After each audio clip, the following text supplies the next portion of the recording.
Okay mga idol, no? So tuturuan ko kayo kung paano maglinis ng throttle body. Okay.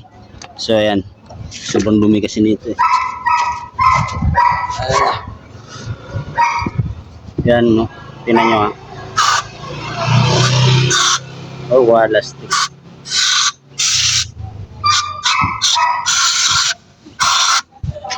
Yan lang yan.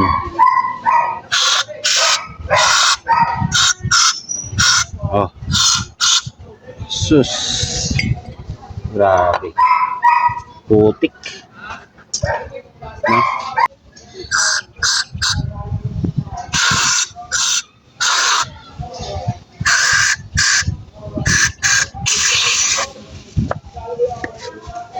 Ito naman mga idol, so huwag kayong matakot na magbuga ng mga butas-butas na to, no? Kasi ang mga NS naman mga idol, NS 160, NS 200, DOC 200, yung mga FI natin, hindi naman kasi siya IEC type. So ang ano kasi nito, TPS, map sensor, tsaka stepper motor. So pagka binugaan niyo yung mga butas na yan, walang magbabago diyan maliban na lang kung talagang may problema yung throttle body, ano.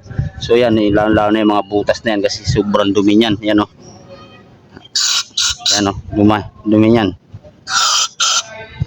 Yan o. Ito. Oh.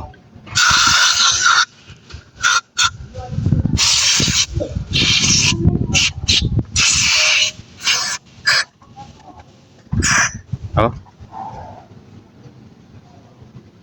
Diba? Oh. Ayan o. Sus. Putik. Oh.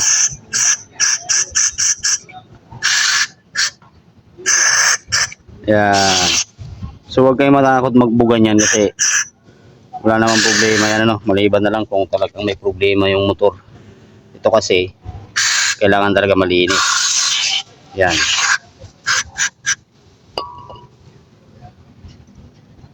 Ayan ang paglinis yan. Oh.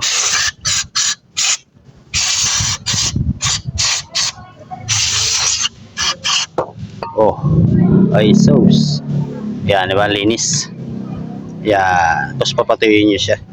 Huwag kayong matakot magbuga-buga sa mga maliliit na butas kasi nandyan yung ano yung dumi. Yan o. Yan nyo. Oh.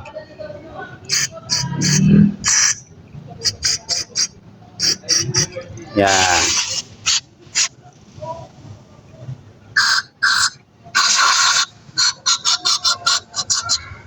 Okay. Yan.